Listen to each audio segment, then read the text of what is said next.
In this section, what we're going to look at is what boards do and what they're required to do. So to do that, we need to have a think about two particular aspects of boards and directors' work. What you can see here is that we've structured this particular module to recognize two different levels of analysis. You might remember from last week, we said that we can think of corporate governance as the system, so a national system of corporate governance or the system even within a company. But then also at a group level, we have to know what the board does, and that's different to what the individual needs to do. Why this is so important for governance is that there are elements of what the individuals need to do that is covered by law, and that's directors and officers' duties. Okay, so that's what we're going to concentrate on to begin with, is what does the law actually require of these individuals? So that's what we're going to do first, is to concentrate on what the law requires of these individuals.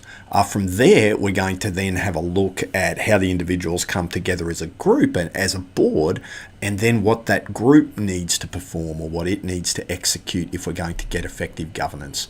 So we've got those two levels going on, the individual level and then the group level. And this slide here provides a nice summary of the overall content, right? To understand the individual's duties, we've got to know who can be a director, who they owe their duty to. Okay, so we owe a duty, but who do we owe it to if we're a director or officer? And not only that, what are those duties? And so we're going to say there's probably one way to think about it is that there's three duties. One is the traditional self-dealing kind of rule.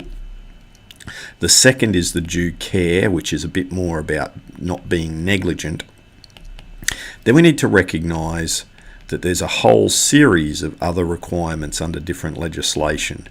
So we're going to say there's everything else. So there's kind of three kinds of duties: the fiduciary or self-dealing, the negligence or due care and diligence, and then everything else. And in Module 4, we deal with the special requirement of directors, in particular of solvency. That'll be an entire session because it is such an important duty.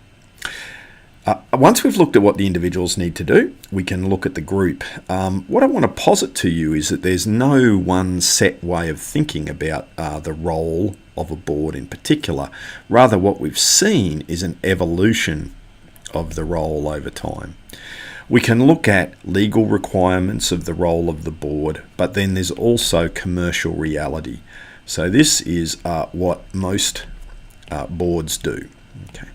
So it mightn't be required, but what you'll find is that most boards do this. So there's this blend of legal requirements and commercial reality, which gives us a role set or a series of things that a board needs to do.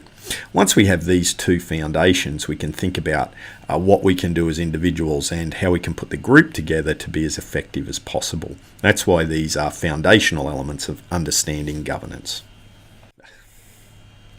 So with no further delay, why don't we get into this core duties of directors.